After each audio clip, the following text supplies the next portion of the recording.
ટાટા સ્ટીલની વાત કરીએ, હિન્દાલ્કોની વાત કરીએ, બંને કાઉન્ટર્સ અત્યારે આજના દિવસમાં જોવા જઈએ તો પોઝિટિવ મોમેન્ટમમાં ટ્રેડ કરે છે. એટલું જ નથી જુઓ ઓવરઓલ જોવા જઈએ મેટર ઇન્ડેક્સ છે અત્યારે આ લેવલ પર નો 1.5% ગેઇનિંગ મોમેન્ટમ સાથે ટ્રેડ કરે છે. આઈ થિંક 15માંથી 2 સ્ટોક જ છે અદાની એન્ડ વેલકોમ જે અત્યારે નેગેટિવ સેન્ટિમેન્ટમાં છે, but JSW steel, વીઈડીએલ, Tata steel, હિન્દુઝિંક બધા જ એક પોઝિટિવ મોમેન્ટમ સાથે છે.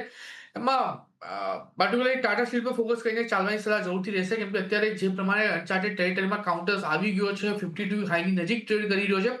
મને એવું લાગે છે કે હજુ પણ સારા એવા લેવલ ટાટા સ્ટીલમાં આવતા જોવા મળી શકે છે. 200ના એક એસએલની સાથે અહીંયાથી પોઝિશન બનાવીને ચાલવાની સલાહ રહેશે. ત્યાં 209 પાસે કાઉન્ટર ટ્રેડ કરી રહ્યું છે. 200ના એક એસએલ મેન્ટેન કરો. ટાર્ગેટની વાત કરીએ તો 216 નો પહેલો ટાર્ગેટ, 216 જો બ્રેક કરે તો 227 નો બીજો ટાર્ગેટ પણ અહીંયા આપણને આવતો જોવા મળી શકે. ઓવરઓલ જે વ્યૂ બની રહ્યો છે ટાટા સ્ટીલને લઈને પોઝિટિવ સાઈડનો છે પ્રેઝન્ટ લેવલથી.